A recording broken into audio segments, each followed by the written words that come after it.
अयोध्येतल्या प्रभू श्रीरामांचं रूप पहिल्यांदा समोर आलेलं आहे। अयोध्येमध्ये विराजमान होणाऱ्या रामाच्या मूर्तीचं स्वरूप साम टीव्हीच्या प्रेक्षकांसाठी थेट घर बसल्या आम्ही दाखवतोय। अयोध्येच्या राजाचं तुम्ही देखील साम टीव्हीवर दर्शन घेऊ शकताय।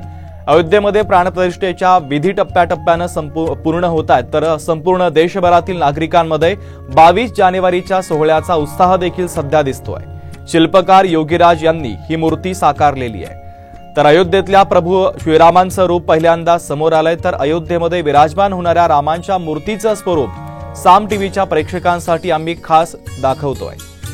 अयोध्येच्या राजाचं तुम्ही देखील साम टीव्हीवर दर्शन घेऊ शकताय। अयोध्येमध्ये प्राणप्रतिष्ठेचे विधी टप्प्याटप्प्याने सध्या संपन्न होत आहेत। संपूर्ण देशभरातील नागरिकांमध्ये 22 जानेवारीच्या सोहळ्याचा एक मोठा उत्साह देखील दिसून येतोय।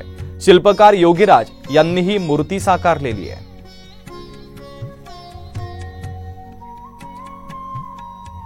अयोध्येतील राम जन्मभूमी सोहळा अवघ्या 3 दिवसांवर येऊन ठेपलेला आहे आणि याच निमित्तानं मंदिराकडे जाणाऱ्या मुख्य रस्त्यावर फुलांची सजावट देखील करण्यात येते आहे। झेंडू, आंब्याचे डहाळे या ठिकाणी लावण्यात येत आहेत। राम मंदिराकडे जाणारे रस्ते देखील सध्या सजवले जात आहेत।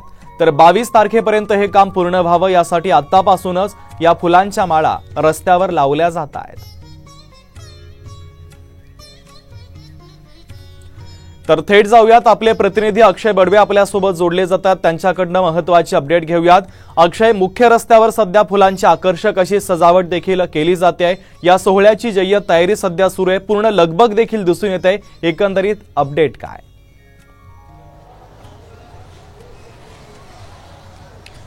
अतिशय उत्साहाचं वातावरण खरं तर आपल्याला अयोध्येत पाहायला मिळते। अवघे 3 दिवस राहिलेले आहेत राम जन्मभूमीच्या मुख्य सोहळ्याला आणि आपण जर बघितलं तर मुख्य मंदिराच्याकडे जाणारा जो रस्ता आहे त्या ठिकाणी असे फुलांची तोरणं जी आहेत, झेंडूंची जी तोरणं आहेत ती या ठिकाणी लावलेली आहेत। आपण जर बघितलं तर भगवे, पिवळे आणि आंब्याचे डहाळे असं 3 प्रकारचे तोरण जे आहेत ते या भिंतीवर लावलेलं आपल्याला पाहायला मिळतंय।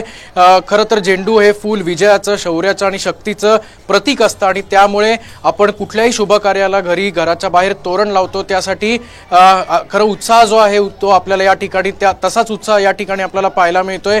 जो मुख्य रस्ता मंदिराकडून मुख्य रस्त्याला मिळतो त्या सगळ्या रस्त्यांवर ज्या भिंती आहेत त्या भिंतींवर अशी आकर्षक सजावट जी आहे ती करण्यात आलेली आहे।